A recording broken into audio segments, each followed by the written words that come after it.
গতকাল ব্রিগেডে প্রধানমন্ত্রীর কর্মসূচি শুরুর আগেই যেভাবে উত্তপ্ত হয়ে উঠল গিরিশ পার্ক, রিপোর্ট তলব করা হয়েছে কমিশনের পক্ষ থেকে। গিরিশ পার্কে সংঘর্ষের ঘটনায় 8 জন পুলিশ কর্মী আহত হয়েছেন।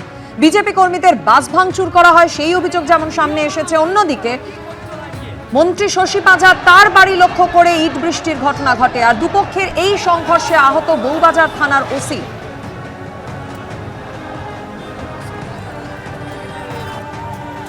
বাইক উল্টে দেওয়া হয়েছে, বাইকে। This is the definition of democracy for BJP. এরা গুন্ডা পুষছে। এই প্রত্যেকটি বিজেপি বাস যে যাচ্ছিল ফ্ল্যাগ লাগিয়ে, তার প্রত্যেকটি বাস থেকে বোতলবাজি, ইট, বড় বড় পাথর, বোম, লাঠি, সোটা পুরো ইকুইপড। তারা এসছেন র্যালি করতে, প্রধানমন্ত্রী র্যালি। তিনি ভিভিআইপি, তার র্যালিতে এই সমস্ত ব্যবস্থা তারা নিয়ে যাচ্ছেন। এবং সেই আমাদের বাড়ির সামনে সেই বয়কট বিজেপি দেখেছে, এই তো তাদের ব্যাপার। তারা পুরো গুন্ডামিতে নেমে এসছে। আমরা বাধ্য হলাম বাড়ির দরজাটা বন্ধ করতে। আমরা কাপুরুষ নই, কাপুরুষ তারা। পর উপদ্রব করলে, আক্রমণ করলে। আর প্রধানমন্ত্রী ভাষণে বলছে সব হিসাব লেনেগা।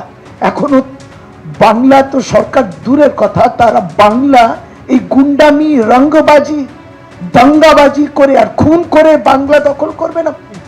ভোটের আগে রণক্ষেত্র হয়ে উঠল গিরিশ পার্ক। আর গিরিশ পার্কের সেই তাণ্ডবের ঘটনায় গ্রেফতার করা হলো 4 জনকে। গতকাল একদিকে ব্রিগেডে যখন প্রধানমন্ত্রী সভা ছিল, তখন অন্যদিকে উত্তপ্ত হয়ে উঠেছিল গিরিশ পার্ক, যেখানে বিজেপি কর্মীদের বাস ভাঙচুরের ঘটনা ঘটে। আর অন্যদিকে মন্ত্রী শশী পাঁজার বাড়ি লক্ষ্য করে ইট বৃষ্টি হয়। আর সেই ঘটনায় স্বতঃপ্রণোদিত মামলা রুজু করল পুলিশ।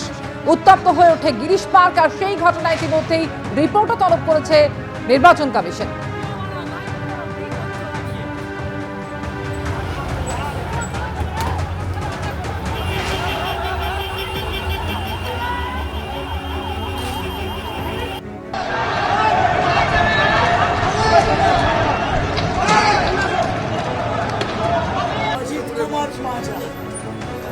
এই দরজার যে দাগগুলো শশী দেখছে, এগুলো কি আজকে এইভাবে ওরা প্রহার।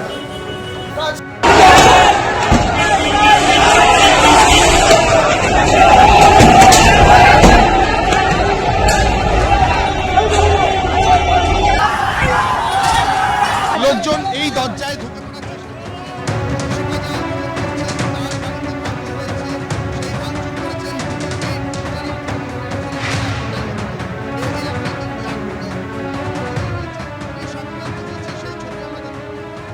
দেখাতে বলবো, দেখো পাথর ছোড়াছুড়ি চলছে, পুলিশ এখনো পর্যন্ত এখানে রয়েছেন। মমতা ব্যানার্জি কি ভেবেছে এটা বাংলাদেশ হয়ে গেছে? এরা আমাদের বিজেপি কর্মীদের আটকাবে, ইট মারবে, কি হচ্ছে এটা? এইভাবে পুলিশ কি করল? পুলিশ হাতে চুরি করেছে পুলিশ। পুলিশ ওদের প্রোটেকশন দিচ্ছে, নিরাপত্তা পালন করছে পুলিশ। সরাসরি ভাবে 30 থেকে 35 জন কার্যকর্তাকে মেরে মাথা ফাটিয়ে দিয়েছে এই পূজা পাজা, শশী পাজার বিশেষ সম্প্রদায়ের গুন্ডা বাহিনীরা। আজকে মমতা বন্দ্যোপাধ্যায়ের ব্লাড প্রেশার বেড়ে গেছে, ব্রিগেডের যে লোক হয়েছে নিশ্চিত করে পরিবর্তন। এই যে জানলাটা দেখো, এই দেখুন জানলাটা, জানলাটা। এই মুহূর্তে আমরা গিরিশ পার্কে রয়েছি। আজকে ব্রিগেড সমাবেশের দিকে যাওয়ার সময় এখানেই কিন্তু অশান্তি হয়েছে গিরিশ পার্ক মোড়ে। শশীদি রয়েছেন তৃণমূলের মন্ত্রী। এই দরজার যে দাগগুলো শশী দেখছে, এগুলো কি আজকে? মুখে সাধু ভাষা আনতে হবে এই পরিস্থিতিতে। সমস্ত গুন্ডা মাওয়ালিদের নিয়ে আজকে ব্রিগেড করছে।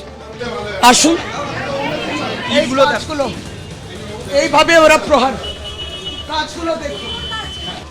এই কাজ নিয়ে তারা অ্যাটাক করেছে, প্রত্যেকটি কাজ ভাঙা, রিসেপশন ভাঙা।